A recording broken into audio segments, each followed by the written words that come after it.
Cody, how you doing today? I'm doing pretty good. How are you, Ryan?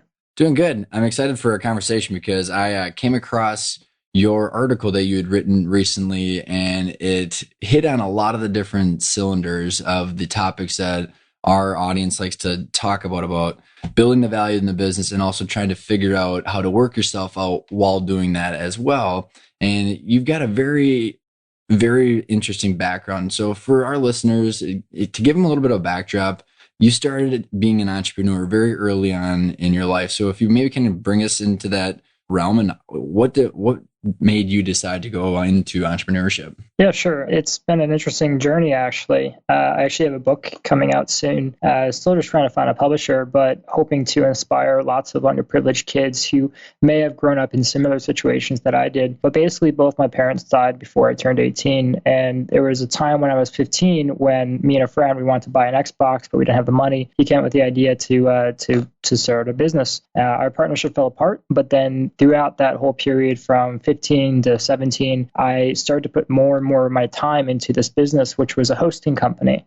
And I remember using my mom's social security number and opening up a bank account because I was under 18 and I couldn't do it.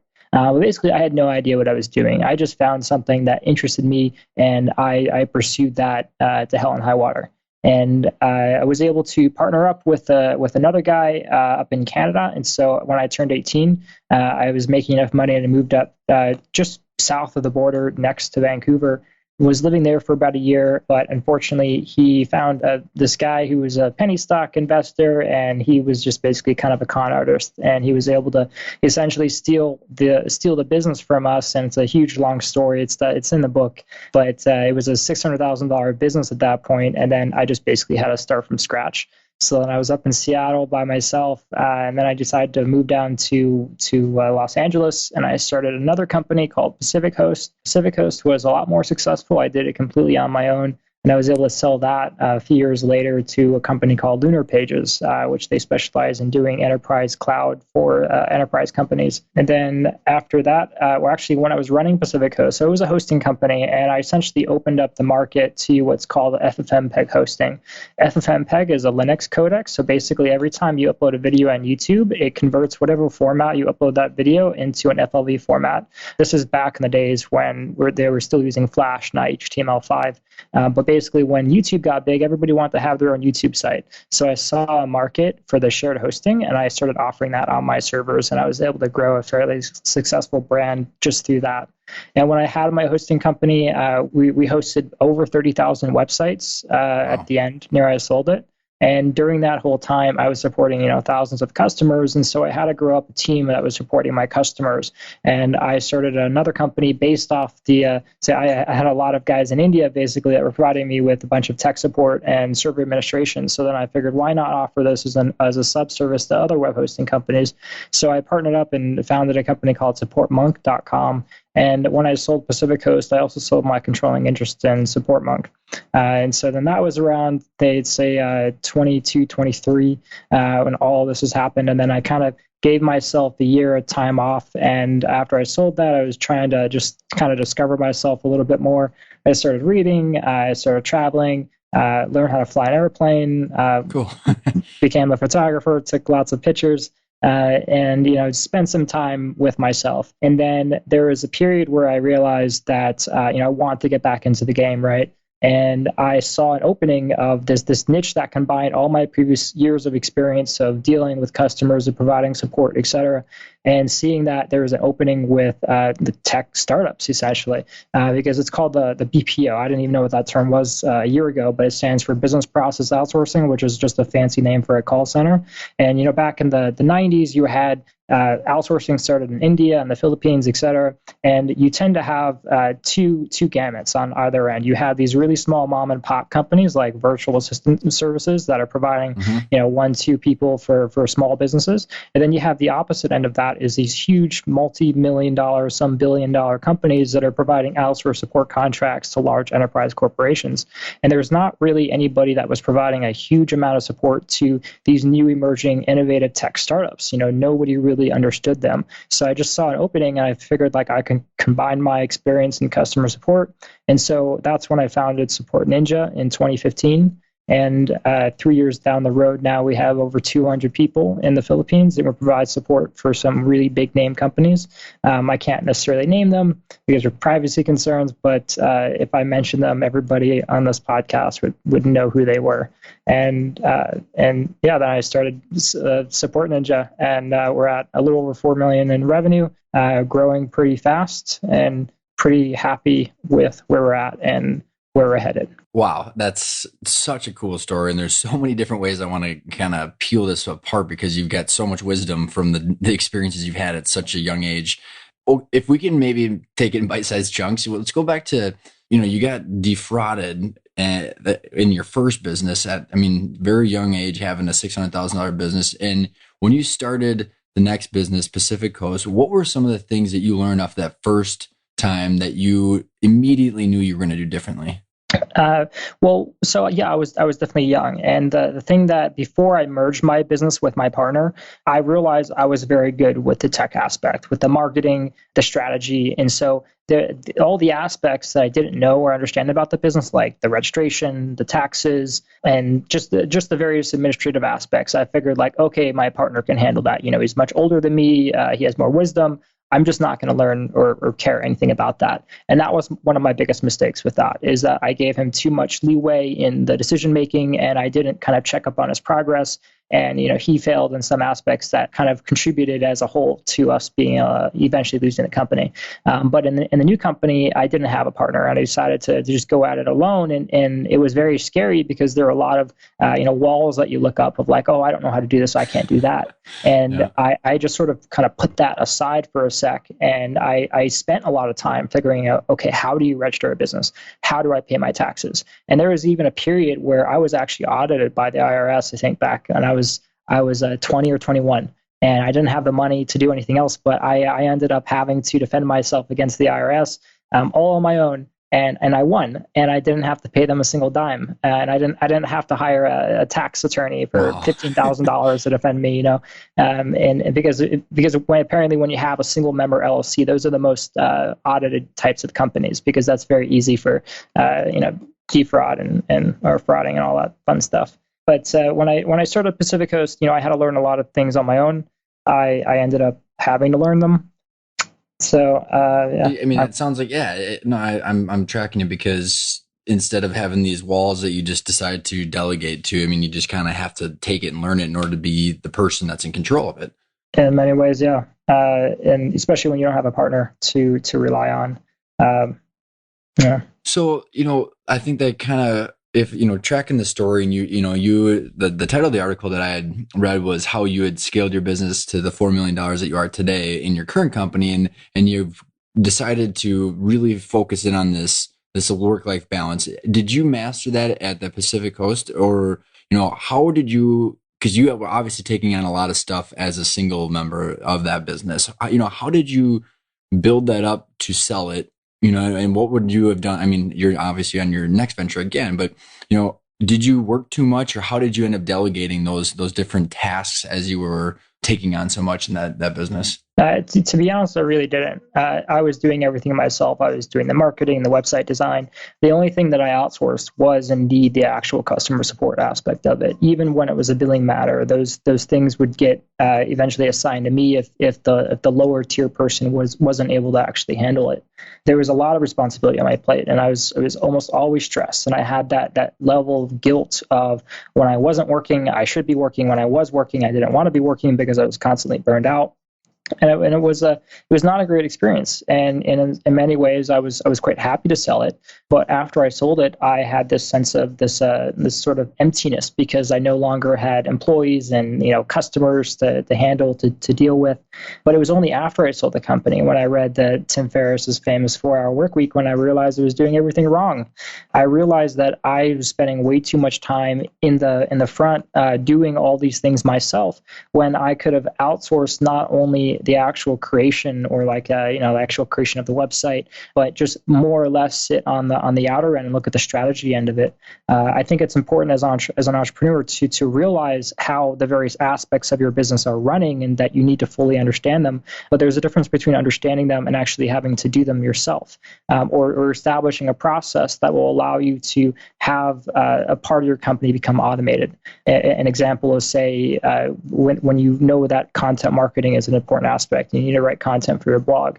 Write a few blog posts to know what kind of content you should be writing on the format. Then you can create a process and then find somebody else who can actually do that for you consistently. Or even if you don't have that, you could use a service like scripted.com to hire them to handle the content creation for you on a regular basis. So I didn't really figure that out until after I sold the company. I didn't even have my first assistant until after I sold the company. Wow, so you're doing all that yourself and that first business. Holy cow. Yeah. So I want to actually, I like how you articulated that when you felt guilty for working too much, but then and you were burnt out, then you wanted to take a break, but then you felt guilty for being on a break, so then you worked, and there's this vicious cycle. Because I've experienced that, and I know a lot of our listeners or my customers have experienced that. I'm just curious, at what point did you just kind of lift your head up and go, "This is too much"? Like, was there a specific event that happened, or what? Well, there's certainly always events like when the servers crash and you have customers calling and screaming at you, threatening to sue you because their website's down that they pay you $50 for 3 years for, and they're saying that they're losing $1,000 a minute. Having to deal with that was always a stress point. And so the one thing I always told myself was I would never get back into that business of dealing with super small businesses or freelancers, because it's such a headache to deal with a small amount of money and a huge amount of headache. Whereas now with SupportNinja, we only deal with very high-end type contracts for enterprise companies, and they're a lot easier to deal with. Oh my gosh, you just brought me back, because one of our old business, one of the divisions was managed IT services for business to business. So a little bit different fashion than the service that you were doing. But as I was building out the original service offering, there was a church and school that we used to do outsourced IT for. So again, maintaining servers when you're just never getting paid enough. And they were doing a service on Sunday, and I got a call on Saturday, which our service hours didn't cover. And the whole congregation was not going to be able to do their deal unless I would drove out there and fix some stuff. And it's like, wait a second, this is not sustainable. No. It reminds me, though, of an essay written by Paul Graham about the maker versus the manager. And there was a point when I was running Pacific Coast when I was having to manage the company while making it at the same time, and I didn't really split that time. It's always like during support tickets you're handling customer calls, and then at nighttime I would then be working on the actual business end of it, or the marketing, or the website. And I think it's important to schedule those differences whenever you're managing versus actually making, or what I think Paul Newport, his book called Deep Work, where he talks about that. But it was an important aspect whenever I got to the business. It's interesting because you don't really always realize what's next or what you need to have in your business. It's only after you have certain people or you recruit certain positions do you actually realize what you were missing all that time. And there was a point where I had to hire a operations manager, but I didn't even know that such a job existed. And I didn't know how much work I could be delegating to that person to operate the business on a day-to-day basis, and how much time that would free me up. And it's so hard to justify the time initially. If it's a few $1,000s or whatever, it's hard to know how much money you're saving, because it's too often as entrepreneurs, we don't actually ask ourselves, if I were a consultant, what would my time be on an hourly basis? And, what is that worth? So it was a big step forward when I actually went out and hired an operations manager. And all of a sudden, I didn't have to deal with server crashes, with the escalations of the customers, and all of that problems. And I was able to focus more on the higher end tier about what's going to have the biggest impact on the business. So that was a huge realization for me. Did you have like metrics financially where, like, if I was, because I totally agree with you, and I've been through the exact same situation where, I'm just curious, in that situation, was it, okay, if I hit this kind of cash flow, then I'm going to hire? Or did you, I think that's the biggest challenge, kind of like the Michael Gerber E-Myth, right? Like, to get out of that where you're actually the technician doing the work, did you dip into a line of credit? Did you just decide to go extend yourself and leverage yourself on a couple more clients to then hire the person? How did you actually articulate that decision? I wouldn't say that there was any specific metric that I was looking at. It was just a realization of constantly being burned out. There's this Southern folk saying that I like to bring up a lot, that you can't read the label while you're inside the jar, and it's way too easy to be stuck inside that jar, just answering, dealing with your day-to-day business operations, but not really taking a step to look outside of that. So like one example of something that I do now is before I start my work week on Monday, I actually plan out what is going to be my strong area of focus for that week. What am I going to be making a lot of progress on?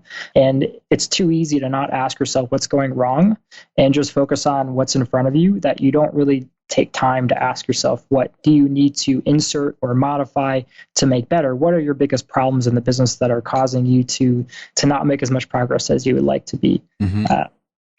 So in that, in your business with the Pacific Coast that you sold, with you doing a lot in the business, where did the offer come from, and then how did they value it? And then the third question would be did your involvement affect the value? It was sold for about a year's worth of the revenue. So a projected year of revenue is pretty standard in the web hosting industry. I was able to find a pretty good broker within the industry who was able to connect me with the buyer. That ended up being Lunar Pages, and it was a pretty seamless buy. Although the company was being sold for about a year, it was up for bid, and I went through multiple buyer conversations, and it was depressing in the same respect, because I almost didn't want to sell it because it was my baby, and so I was having all these feelings about, do I want to sell it, do I not want to sell it? And it was able to just successfully sell it. It was a year's worth of revenue from the projected date. What was some of the reasons that you were going through in your head in that negotiation with internal dialogue? What were some of the reasons you wanted to sell it, and what were some of the reasons you didn't want to? Well, I think because it's an emotional attachment was the biggest reason I didn't want to sell it, right? Because if you put all your hard-earned effort and time into it, it's really hard to justify a cost to get out of that. Even if it's a lot of money, you're still questioned. Like, can you make this bigger? Can you make it better? And I think my reasons were consistent of just kind of having a feeling of being burnt out consistently, not really having that intrinsic motivation to want to push the company further, and I just felt stuck. I didn't really know where to take it to next. One of the biggest things with when you build a company is that you can't just necessarily make a pivot once you have a large customer audience or a specific market that you've tackled. And in some respects, I wanted to pivot. I wanted to go after higher end customers after I realized what a pain some of the customers I had were to deal with, and I realized I couldn't do that. So there was sort of a feeling of being stuck in the company, of just where it kind of it converted from being a startup into a company where there was no real innovation that needed to occur. You just needed to optimize the existing systems to make them slightly more efficient, and that just didn't interest me as much. So it was a consistent, a little bit of everything. What was your feeling like the day you sold it? It was well, that's interesting. I remember being at their company headquarters in Orange County, and I was sitting at the board table, and the CEO had the lawyer on the phone, and then he wired the money, and then they asked me to log in, so I went to go check my bank account balance, and there were a few extra zeros in there, and then the CEO asked me, how do I feel? And I was like, pretty good, but we've got a lot of work here to do, so let's kind of get to it. And I remember back at that moment is I didn't really take the time to appreciate that win that I just had. And I know Tim Ferriss has what he calls a jar of awesome, or having a gratitude journal. So I realized back at that moment that there's a lot of small wins as an entrepreneur, and we don't really take the time to appreciate those. So that was one of the lessons that I learned from that after I sold it. And there wasn't just a feeling of excitement. It was just oh wow, I have a lot of money. Let me go buy a whole bunch of new things, which lasted for a short period of time. But then I got back into it and tried to realize, it's not just about the money. It's what's next. What kind of impact do I want to have? What kind of meaning do I want to bring to my life? So I love what you just said, and that couple sentences doesn't probably explain the journey emotionally that you went through to actually come to that realization. Can we peel back into that and say, because I very much can relate to what you said. Our sale day was slightly different, and my emotional journey was slightly different, but it is. So, what is it that you decided to do now? Like, what are the cool things you decided to buy to fill this gap? And, I saw in some of your articles, some of the things in the soul searching you did. So kind of walk us through that journey of how did you actually get to that point to realize it's not about the money? Well, after I sold the company, there was definitely a period of time where I just didn't really know what to do with myself. Sure, I played video games, just tried to even work on figuring out what my next business idea was because I was so excited to just get right back into it. But then I was even kind of demotivated a little bit because I feel like I was kind of starting back at ground zero if I wanted to start something else up. There was a long period of time where I was going to just start another hosting company, but I ended up scrapping that idea. So there was a lot of back and forth, and just unsure what to do with myself. What I would say that caused the biggest impact is just I started to read a lot of articles. A lot of those articles started to lead to reading a lot of books, and then reading books about habits. And then I realized, like, wow, for the past 10 years of my life, I've been waking up.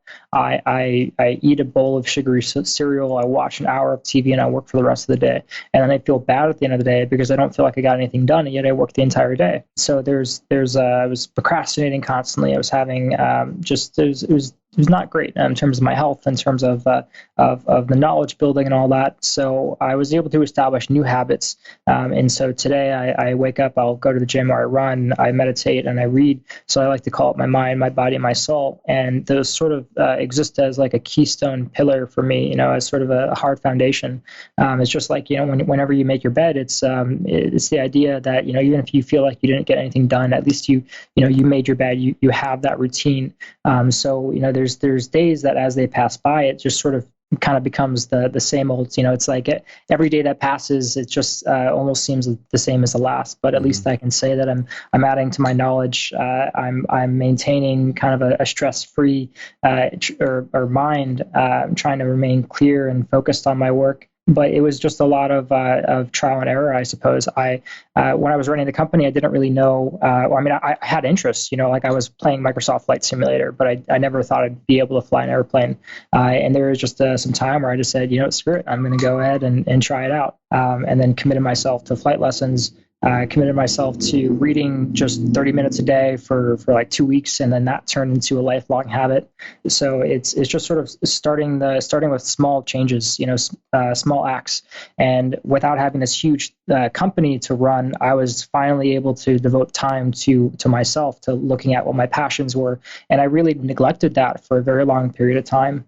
So I was happy to kind of have that period to myself. I was able to just start, I don't know, self-discovery. Did you find it difficult to do that when you don't have to do that? I've seen other people kind of struggle with that. Well, you don't have to do anything, I suppose, but it's just like when you have people like Elon Musk or Jeff Bezos, they don't have to do anything, but yet they continue to do something. It's like it's all about, I guess, finding meaning and answering that why question. Why do you do what you do? And that's the real reason for having that intrinsic motivation for having your drive in life. It's if you've read Viktor Frankl's book. About search for meaning. Yes, exactly. It's like he's in a concentration camp and yet he was able to find meaning. So if you win the lottery tomorrow, I don't think that's necessarily, it's obviously doesn't make you happy, but I discovered that I have an interest in learning many new talents, with wanting to help others as much as I can, with wanting to build a business that can support other people's ideas, and hopefully I can help change the world to some minute, small degree by helping other companies or people achieve their dreams. So your why seems tied to that. Is there, because through as you've kind of recalibrated over this period of time, and what was the actual time frame between when you had sold and then when you started SupportNinja? Maybe, I don't know offhand, maybe somewhere between 3 and 2 years, I'd say. I made a lot of progress in starting other companies, so I was able to start other side ventures that made a little bit of money for me. But certainly SupportNinja's been my main focus. So the why, I would go back to your why and finding meaning. So yeah, you obviously were dabbling in some other things, and the SupportNinja's obviously, it's a big, successful company at this point. How did you tie your why into when you started that? And what is your why? Well, it's hard to just answer specifically. There's a lot of whys I guess I have. There's wanting to have a constant drive of learning new things, of not necessarily achieving complete mastery, but achieving enough where I can say that I can do it. And there's always this. I guess I have like the lottery brain of sorts, where I'm always interested in the newest thing and trying new ideas. Yeah, I lost my point, but No, I think I'm on the same page with you because I saw on one of your articles that you like the book Meditations, and mhm. you've already mentioned Tim Ferriss, and there's this whole thirst for knowledge where I have interviewed some other entrepreneurs where they're using it. There was a gentleman, Lloyd, who had said, using your business as a platform to do the things that you want to do. Because now you had mentioned you'd lost your customers, but now you've got customers, you've got centers of influence, you got people where you're able to use that and enable that thirst for knowledge, which is really, really cool. Yeah, and then at the same time, we're able to support their company's growth. And so I'd like to think that Support Ninja helps scale all these other innovative companies. So they have the innovative idea, they're growing it, but we're here supporting that growth because we're lowering their operating costs. We're strategizing a support plan with them in terms of how we'll handle the training and the management of that, so that we're meeting their metrics. It's a lot of fun stuff in the back end, but every new client is kind of like a new consulting gig in a way. hmm what are some of the things that when you started Support Ninja and you've had some ridiculously successful growth?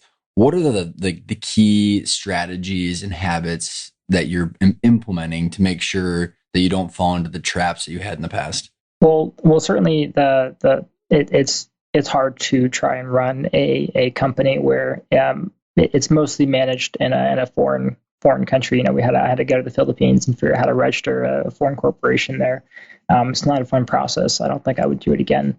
But to run it is another interesting story, because it's having to combine people and technology and processes with that. One of the bigger issues I had initially was how to manage such a large team of people, and so it was interesting to try and grow it out from having from an operations manager to a site director to a regional director, and trying to create these various branches of management as the company was growing, and that was a huge pain.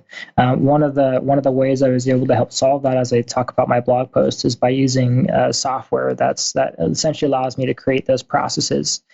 Because what I find in a lot of companies is that they'll, if you're the entrepreneur, your business inside and out, so you'll actually go and actually do that part of the process. But then you hire somebody else, or you don't take the time to really fully understand an aspect of your business, and you delegate that to somebody else. But then they retain that knowledge, and then they're essentially tied to your business, and that's part of the problem that I didn't want to have. And so I went through the process of creating all these various processes, and then instructed others within the company to use those processes and to mold those processes as they see fit and as the company changes.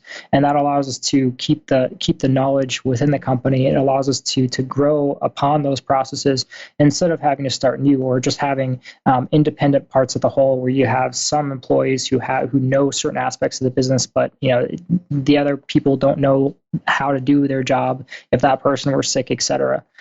So I tried to change that a little bit. And in terms of how we grow the company, we invest a lot of time back into the actual employee development. We have tons of free things that we offer employees, and we try to create a really meaningful culture of love and family. And it's interesting the kind of culture that we try to create in the Philippines.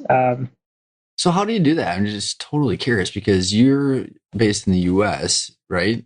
And being able, like, how do you spread your charisma and enthusiasm and all that to people that are across the world? And yeah, just how does that whole thing work? Well, I do something every month, at least, where I send out what I call a ninja mail. And it typically is like a short story that combines with like a moral lesson. So I try to look at what's happening in the business, and what do we need to share and talk about this month. I also have to travel to the Philippines quite a bit, and then meeting everybody in person, working with them directly, and the clients. We also encourage our clients to send their own swag to their team. Oh, So cool. we have lots lot of our client logos and T-shirts and stickers and everything in the office, so that our teams actually feel like they're working for that company and not just for us. So we have like a microculture of our own clients' cultures embedded within our own culture in the Philippines. But then, yeah, we have to travel quite a bit. We'll do video recordings where we record ourselves. We send that over to our team. We have a huge Slack channel where all of our employees in the lobby. We also have helped the development of a Slack application called Hey Taco, which is a fun little application where you can actually send tacos to other employees. And so we have points where if you get enough tacos, then you can redeem that for a prize, like a gift card or some kind of swag. So we try to use technology as much as possible as well to encourage kind of a fun culture awesome. In the office. So to go back to, the standard operating procedures, the SOPs or the processes that you had mentioned, I think the tribal knowledge is always something, whether it is yourself or anybody else, that people struggle with. How do you combine the technology and the processes to the people? I mean, is there and what are the most successful processes that you've seen implemented where it's a repeatable situation that wasn't before? Our biggest issue, since every new client that we take aboard is essentially a new project where we have to figure out what are their needs, how can we service them, what kind of metrics do they need on a recurring basis, what kind of QA do we need. So every new client is just like a new thing, and it's not like a consistent sign up with our SaaS product and an automated email gets sent like previously, which was my hosting company. So the need that I saw to solve was the onboarding process. Mm-hmm. Now we use a software called Pipify, which is sort of like a Trello board, but it allows you to specify certain fields and automated operations to occur, like sending an email to a client or sending an email to a department or assigning a card to a person. And so we automated our onboarding process. So after our salesperson signs the contract, the sales contract gets executed, then we actually the salesperson adds them to that process, and then that'll go further. It'll go to our finance department, which puts the billing information together, which sends out the invoice. It'll notify the training department, which then contacts the client and then sets up a meeting to figure out how are we going to figure out the training processes. And so we're able to get all the various departments within the company, which we have a fairly big company, and I've never had a company this big. And so it's very difficult to deal with so many people who have their own way of doing things. And I also combine that with specific instructions. So we have an internal LMS or a learning management system. So we have all of our employees go through that system, and we have various courses that they have to take. And including one of them is we try and standardize communication. So that includes Slack and email. I have another blog post where I talk about our workflow within the company, where we actually have Gmail set up in a specific way. We standardize the way that communication occurs throughout the company, because it's so easy if you have a large company that you have different departments use applications in different ways, or they collaborate differently. And so that's one of the things that we try to standardize, is not only that communication, but the processes that are reoccurring and that require multiple departments. And that's the first thing was that client onboarding process. And so then as that client card gets passed through the various processes, it will even send automatic emails to the client based on the variables and the fields that those people have entered in that very specific phase of the process. So we're able to take this thing that would previously take lots of emails back and forth and lots of just random direct messages in Slack about an update on this client or what you need for that client, and we're able to combine that wholly into this process, and it solves that communication gap so nothing can fall through the cracks. And the beautiful thing about it is that I know previously at Pacific Coast, I had a wiki, and so we try to store as much information about the company inside that wiki, but the problem is that it's very difficult to get your employees to use that wiki, because it's not functionally a part of their job. They don't necessarily need to look at it all the time. They look at it, they figure it out, and then they commit it to memory. But then they'll often have memory errors where they don't do it properly, or things fall through the cracks. And that's essentially what happens is they never end up referring to the wiki, and it never gets updated. So then it becomes relevant, and then nobody looks at it because it's irrelevant. And with the SOP type software is that it's constantly relevant, because you require that the process is actually a part of it. You have to follow the instructions in order to perform perform the process. And that allows me or anybody to actually go in there, make a modification to that process overnight, and we don't have to send a mass email to the company or departments, because that's simply going to be there the next time that they go through that process. So you're able to update it on the fly. And I found this sort of data extraction to be a huge change. It goes back to the process. I'm blanking it right now, but like the Toyota production method. Do you remember what the term is? Yes, lean manufacturing. Well, lean manufacturing is Or one of it. Six Sigma or whatever. I know exactly what you're talking about. I can't Yeah. remember the exact Toyota. Yeah, but I remember I did a talk like a year ago at a company that basically specialized in talking about that, and they had a huge issue where they had a lot of employees who had knowledge about their specific part of the job, but they weren't willing to share that with the rest of the company. They weren't willing to write it down, or they weren't willing to change their ways, and that's a huge issue I see a lot of the time in small companies where you can end up getting blackmailed by your employee, because if your employee knows that you can't run the company without him, then he has a huge amount of leverage over you. But if you start your company with the intention that everything from whenever you hire an employee or even a contractor, that contractor is doing something that you've already outlined, and then they're supposed to help fill that in, then you're able to not just pay for that contractor's time, but then you're able to log that knowledge or anything that they can add to your company so that you can take it to somebody else. It also adds a lot of dexterity to your company, where if you have somebody that's out or they're sick, and maybe you as the entrepreneur have to fill that position, you might be lost if you haven't been following that person for a while. And if you convert them into a process where their job is a part of a process that's a written down process, then it's a lot easier to take that over. Well, and the beauty of all this is you're actually creating extremely valuable business because it's super transferable. Yeah, that's the other biggest issue when you sell, right? Is that the buyer, there's such a long period of time where often the founder will have to be involved in the company so that the new buyer knows how to run it. But if you log how you do everything from the beginning, then that makes it a lot easier. How do you balance the culture and this? Because with a few hundred employees like you've got, how do you make it not seem like Big Brother or we're dictating this, and maintaining that fun Slack-based culture with cool communication and swag? I mean, how have you incorporated those two? Well, I just try not to be very strict with everything. If we have a problem, I try and look at it from a perspective of how would I feel in that situation. And a recent example I would give is, say, Facebook and YouTube.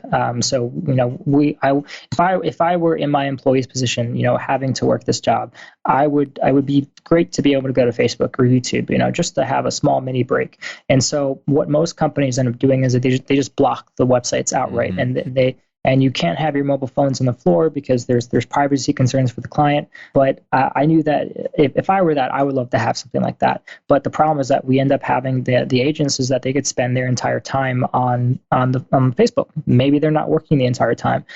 So instead, I devised a solution where we actually use a Chrome extension where it actually divides up the time per agent on a daily basis. So we'll give each agent 25 minutes a day where they can essentially divide that time up however much they want to have sort of what I would call like mini breaks. So, there's a lot of studies that show that human attention is very limited. And so if we can allow an agent in between, say, when they don't have a lot of tickets, that they can just quickly open up Facebook and, be on Facebook for a few minutes, then get back to work. That helps to refresh their brain, and they feel a little bit like they got like a bit of a mini break. Mm-hmm. And so that's sort of an alternate way of looking at it, is like, how can we solve this problem without limiting them, outright, to making the job a little bit better, a little bit more fun, a little bit easier to work with. Because if I knew that I was having to go into a job and I couldn't access Facebook or social media, something during my job, especially if it's a rough day. And that's just what we try and do is look at it from that perspective. And then I look at other companies of, so in the Philippines, it's very corporate, it's very like 90s, 2000s corporate of how most companies are run. Mm-hmm. And I try to look at it from a perspective of what do our clients want, and our clients want like the Google office. And so we try and bring that culture, that environment of providing as much freedom as possible and trying to do it in a cool, fun way, because definitely I would want to work there if I was in the Philippines. Well, yeah, and that's a great answer. I think having a balance between those two things is completely possible, and being real with the world that we live in. You can't have like a complete black and white picture like that. And so, the cool little hacks that you talk about how you're actually managing, I think is extremely effective. When you are looking towards the future, now that you've gone through a couple of your own exits, where do you see the end or your why with the SupportNinja? I mean, is there a specific revenue target that you're trying to go towards? Is it like a specific industry disruption? How is your why changed with the company vision? Well, I see SupportNinja initially as just a foundation to being able to launch other ventures and to do a lot more. And in regards to industry disruption, we are working on something where we essentially want to lower the barrier to entry for customer support. Because right now we have to turn a lot of customers away because our minimum client size is, you're going to end up paying us a couple $1,000s a month, because the amount of resources and time that we have to go into a new project, from having to set up the meetings, from having to create the training material, to having to manage the team, it's a lot of time and resources. So it requires a lot, and I want to lower that commitment so that we can make it more efficient. We can lower the cost. We can get a lot of the smaller companies who are indeed smaller but don't obviously have the money to be able to make use of effective customer support services that will help scale their business and help do most of the support without their intervention from a very young start. So that's what we're working on internally, and I definitely feel like that's something that I always need. I have ADHD, and it's very easy for me to lose interest in stuff, and so I'm always trying to find like what's the newest thing that I'm trying to focus on.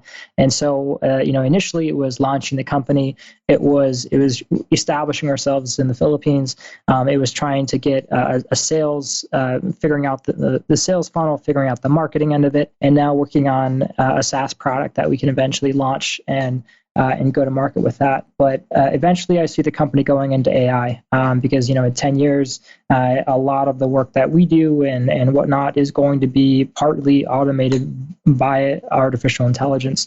So there's a huge benefit that we have to already being sort of doing that work that is eventually going to be automated, and that gives us a bit of an advantage. So definitely always looking towards the future.